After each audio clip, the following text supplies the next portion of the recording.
Ya, puji Tuhan, shalom. Shalom. Sekali lagi shalom. Shalom. Ya, puji Tuhan. Walaupun kita cuma seberapa saudara, tapi tidak mengurangi semangat saya untuk melayani Tuhan. Amin. Dan saudara, kita akan buka Alkitab. Keluaran pasalnya yang ke-23 ayat yang ke-25. Keluaran 23 ayat yang ke-24 sampai ayat yang ke-25. Keluaran 23 ayat 24 sampai 25. Nanti Ibu Angel bisa bacakan buat kita semua ya. Keluaran 23 ayat 24 sampai 25 demikian bunyinya. Janganlah engkau sujud menyembah kepada Allah mereka atau beribadah kepadanya, dan janganlah engkau meniru perbuatan mereka. Tetapi haruslah engkau memusnahkan sama sekali patung-patung berhala buatan mereka, dan tubuh-tubuh berhala mereka haruslah kau remukan sama sekali. Ayat 25. Tetapi kamu harus beribadah kepada Tuhan Allahmu, maka Ia akan memberkati roti makananmu dan air minumanmu, dan aku akan menjauhkan penyakit dari tengah-tengahmu. Ya, puji Tuhan. Kita pindah lagi ya. Bilangan pasal yang ke-23. Langsung aja. Bilangan 23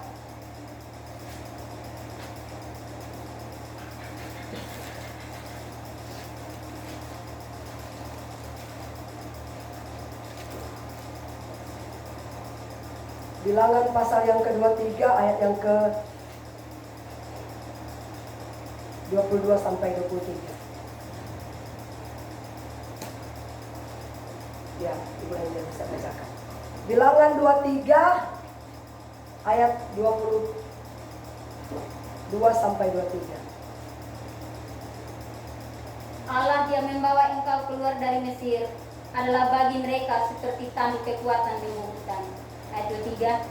Sebab tidak ada mentera yang mampan terhadap Yakub, ataupun tenungan yang mampan terhadap Israel. Pada waktunya akan dikatakan kepada Yakub, begitu juga kepada Israel, keajaiban yang diperbuat Allah. Ya, puji Tuhan. Ya, Bapak Ibu Saudara yang diberkati oleh Tuhan Yesus, saya akan berikan tema khotbah betapa pentingnya kita beribadah kepada Tuhan. Amin. Saudara, tujuan Allah membebaskan bangsa Israel keluar dari tanah Mesir menuju ke tanah Kanaan supaya mereka itu bisa beribadah kepada Tuhan. Amin. Karena kalau di Mesir mereka tidak bisa beribadah kepada Tuhan. Karena di Mesir itu mereka menyembah berhala, ya. Siapapun yang coba-coba menyembah Allah di Mesir itu pasti dihukum mati. Ya, karena di Mesir itu cuma ada dewa. Makanya Tuhan suruh Musa mengeluarkan mereka ke tanah berkat supaya mereka itu bisa beribadah kepada Tuhan. Makanya saudara, penting sekali kita ini harus beribadah kepada Tuhan. Amin. Haleluya. Saudara, firman Tuhan katakan begini ya. Yang tadi ya, Keluaran 23 ayat 24 dikatakan begini. Janganlah engkau sujud menyembah kepada Allah mereka atau beribadah kepadanya. Dan janganlah engkau meniru perbuatan mereka, tetapi haruslah engkau memusnahkan sama sekali patung-patung berhala buatan mereka. Dan tugu-tugu berhala mereka haruslah kau remukkan sama sekali. Terus ayat 25.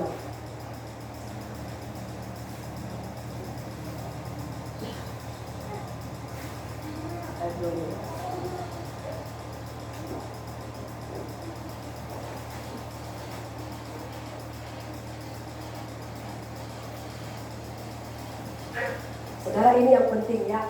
Tetapi kamu harus beribadah kepada Tuhan Allahmu, maka Ia akan memberkati roti makananmu, air minumanmu, dan aku akan menjauhkan penyakit dari tengah-tengahmu. Amin. Saudara, kenapa saudara Tuhan katakan ya, ketika saudara dan saya setia beribadah kepada Tuhan, Dia berjanji saudara ya, bukan saja cuma roti makanan Dia akan berkati, tetapi Dia katakan, aku akan menjauhkan engkau dari segala penyakit apapun. Amin. Ibu pendeta, katanya kalau kita sudah setia kepada Tuhan, katanya kita akan sehat-sehat saja. Katanya kita tidak akan ditimpa penyakit. Tapi kenapa saya sudah setia, tapi kenapa sakit-sakitan? Saudara, bukan berarti Tuhan itu mengingkari janjinya kepada kita. Amin. Tetapi saudara, ketika Tuhan mengizinkan itu terjadi, karena Tuhan ingin proses hidup kita. Ya, Tuhan ingin lihat apakah kesetiaan kita kepada Tuhan sudah murni atau belum. Amin. Apakah kita ikut Tuhan cuma karena kita punya kebutuhan atau tidak? Haleluya.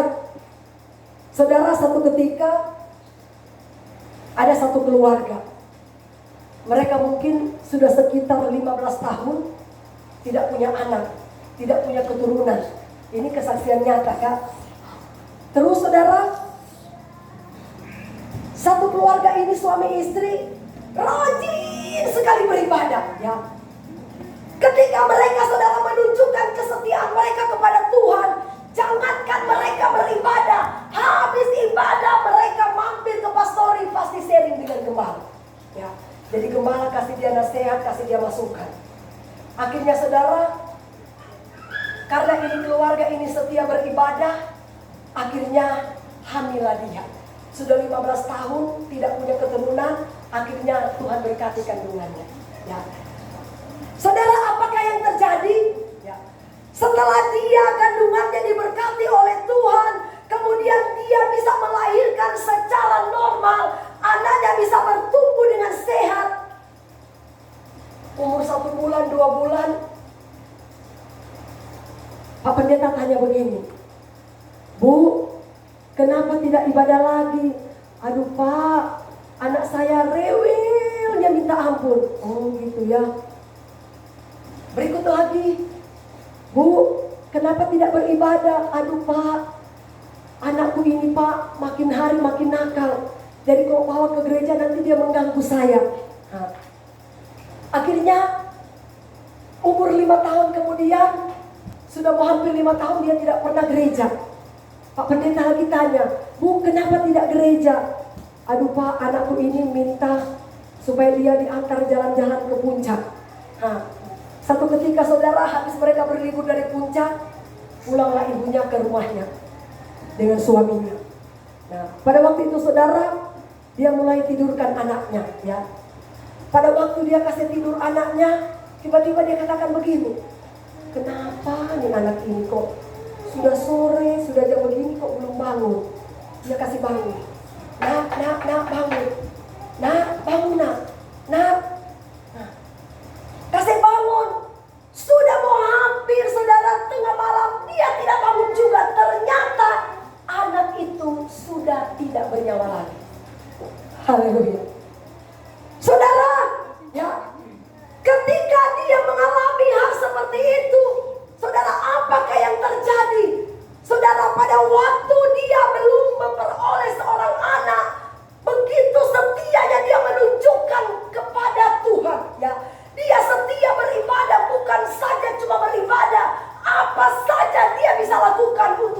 memuliakan nama Tuhan. Setelah Tuhan penuhi apa yang dia inginkan, ya, jangankan dia injak gereja, ya, datang ke rumah pastori aja tidak pernah. Akhirnya Tuhan katakan begini, daripada anak ini menghambat engkau untuk datang kepadaku, untuk dekat kepadaku, lebih baik aku ambil dia pulang. Amin. Ya. Cuman gara-gara anak ini yang menghambat engkau datang kepadaku, lebih baik engkau kehilangan anak daripada engkau kehilangan nyawamu. Engkau tidak tertolong lagi rohanimu. Lebih baik aku ambil. Akhirnya ibu itu menyesal, ya. Dia menyesal, dia menangis, dia minta ampun kepada Tuhan. Karena apa? Karena sudah terlalu sibuk di dalam segala urusan. Haleluya. Saudara, Alkitab ini luar biasa, ya. Dia katakan begini, saudara, ya. Ketika kita setia beribadah, dia katakan, aku akan berkati roti makananmu. Pekerjaan apapun yang kita kerjakan, mau itu pekerjaan besar, pekerjaan kecil, Tuhan pasti akan berkati hidup kita. Amin. Ketika kita setia kepada Tuhan. Haleluya. Bahkan dia berjanji, aku akan jauhkan engkau dari segala sakit penyakit. Haleluya. Saudara, bukan saja cuma itu yang Tuhan janjikan dalam hidup kita ketika kita setia beribadah. Dia katakan begini, kalau kita sudah setia beribadah, kita sudah takut akan Tuhan. Segala mantra, sihir, roh tenun tidak mempan terhadap orang-orang yang percaya kepada Tuhan. Amin. Coba tampilkan lagi ayat yang tadi. Bilangan 2-3 ayat yang ke.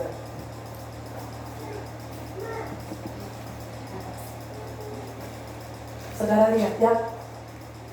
Allah yang membawa mereka keluar dari Mesir adalah bagi mereka seperti tanduk kekuatan lembu hutan. Terus.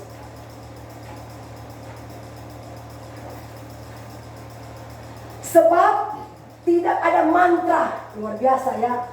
Tidak ada mantra yang mempan terhadap Yakub. Ya. Kadang-kadang saudara, orang datang, kebanyakan orang kayak saya datang sama saya. Kalau pendeta, mungkin saya tidak guna-guna, ya. Kenapa engkau bisa kena guna-guna? Karena apa? Tidak pernah taat dan setia kepada Tuhan. Amin. Karena Tuhan yang katakan, dia berjanji, kalau engkau setia menyembah dan beribadah kepadaku, tidak ada mantra, guna-guna ilmu sihir apapun yang berkuasa mempan terhadap orang yang setia kepada Tuhan. Amin. Ini yang Tuhan bilang, bukan saya. Amin. Saya bilang, setialah beribadah. Ibu pendeta, tolong doakan. Saya ini gak bisa makan lagi. Mungkin ini gula-gula dari kampung. Dia cerita semua jalan ceritanya. Saya berdoa, saya bilang, Bu, kuncinya setia beribadah kepada Tuhan. Jangan pernah mendukung pendeta. Pendeta mungkin cuma bisa menasehati. Bahkan pendeta juga bisa salah. Tetapi carilah Tuhan sungguh-sungguh. Amin. Hati kita ini perlu terus-menerus diisi dengan firman. Karena itu sangat penting. Baru nanti saya berdoa. Ketika saya berdoa, ibu sudah yakin.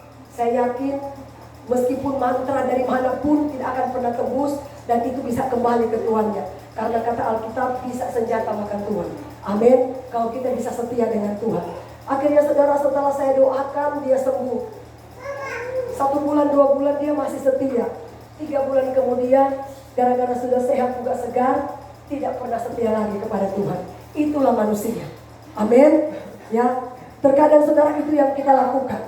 Saudara, firman Tuhan katakan, ataupun tenungan yang mempan terhadap Israel, pada waktunya akan dikatakan kepada Yakub, begitu juga kepada Israel, keajaiban yang diperbuat oleh Allah. Haleluya. Saudara, jangan pernah takut ilmu-ilmu sihir. Amin. Jangan pernah takut orang mau guna-gunain kita. Ya. Memang guna-guna itu ada. Siapa bilang guna-guna itu tidak ada? Karena Alkitab yang bilang tidak ada mantra yang mempan, berarti ada mantra juga. Iya kan? Firman Tuhan katakan, jangan beri kesempatan kepada iblis. Celah kecil aja kita buka, pasti dia masuk. Tapi ketika kita setia, selalu berdoa dan menyembah kepada Tuhan, mengakui setiap perbuatan dosa, seburuk apapun itu kita akui di hadapan Tuhan, maka Allah yang setia akan selalu melindungi hidup kita. Amin. Untuk itu setialah kita beribadah, saudara. Jangan pernah meninggalkan kasih setia Tuhan. Saudara, saya mau kasih tahu satu hal lagi ya. Kalau Bapak Ibu Saudara di sini yang masih percaya dengan ilmu-ilmu sihir, yang masih percaya dengan kekuatan-kekuatan setan ya. Oh, saya pegang ini supaya saya bekerja bisa sukses ya. Oh, saya bekerja ini supaya ketika saya bekerja karyawan bisa tunduk sama saya. Oh, saya kata saudara pernah ada satu karyawan, tapi dia sudah pulang ya. Satu ketika saudara dia sakit-sakitan, datanglah dia sama saya. Terus saya katakan begini, Bapak, kalau saya lihat dari Bapak perilaku, Bapak ini ada pegangan dari kampung. Kok Ibu Pendeta bisa tahu?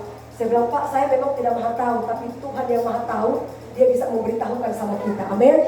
Saudara, tiba-tiba Bapak ini dia mengaku, Bu, memang saya ini ada pegang ilmu. Dia bilang katanya dia punya roh pengaruh. Ya, dia punya roh pengaruh. Jadi kalau misalkan katanya dia berbuat salah, dia mandor ya. Dia berbuat salah ya. Satu ketika katanya kacangannya waktu itu dia mandor kacangan. Dia tanam mati semua. Ya, ini dia kesaksian. Tiba-tiba datang manajer. Manajer bukan yang memarahi dia. Dia bilang, Pak, nanti diperbaiki lagi ya, tanam lagi ya. Enggak marah, karena apa? Dia bilang, saya sudah baca di sebelum ada jabatan, saya sudah bacakan mantra. Haleluya. Akhirnya saudara lambat laun, hari lepas hari kekuatannya semakin hilang, sakit parah, hampir mati. Baru dia tobat, datang kepada Tuhan. Ya, dia mengakui, akhirnya saya bakar semua ilmu-ilmunya. Dia bilang, ilmu yang saya pegang bukan saja cuma roh pengaruh, tapi saya juga bisa membuat perempuan jatuh cinta. Dia bilang, kok Bapak ini sudah tua, kok bisa ibu ini cantik bisa jatuh cinta sama kamu. Haleluya. Tapi itulah saudara karena kekuatan ilmu sihir. Amin. Tetapi saudara, singkat cerita, Bapak itu sekarang setelah kami doakan, sekarang dia sudah pulang kampung. Ya, untuk itu saudara, saya minta Tuhan yang katakan, engkau harus tumpas semua tubuh-tubuh berhala. Ya, semua ilmu-ilmu sihir yang guna-guna yang masih kita pegang, lebih baik kita pakai ilmu Alkitab aja. Karena rahasia segala-galanya itu ada di sini. Rahasia berkat, rahasia kesehatan, ya, rahasia semuanya pasti ada di sini. Amin. Asal kita setia beribadah kepada Tuhan dan takut akan Tuhan. Amin. Tuhan berkati kita semua. Mari saudara, saya undang kita semua bangkit berdiri. Kita menaikkan pujian penyembahan kita kepada Tuhan. Haleluya. Glory bagi nama Yesus.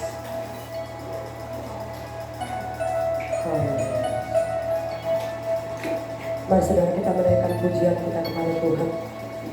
Pujian yang berkata, kasih Yesus indah dalam hidupku. Amin. Kasih Yesus. Kami percaya kasih-Mu Tuhan tidak pernah berkesudahan dalam hidup kami. Dan kasih setiamu Tuhan selalu baru setiap hari dalam hidup kami. Terima kasih banyak Tuhan Yesus. Engkau Allah yang baik, Allah yang dahsyat dan luar biasa dalam hidup kami. Glory bagi nama-Mu Yesus. Amin. Haleluya. Kasih Yesus indah dalam hidupku. Amin. Menghiasi hati dan jiwa. Tak dapat hidup tanpa kasih-Mu Tuhan. Pegang tanganku sepanjang jalanku. Kasih Yesus. Amin. Haleluya Tuhan. Kasih Yesus indah dalam hidupku. Menghiasi hati dan jiwa. Ku tak dapat hidup tanpa kasih-Mu Tuhan. Pegang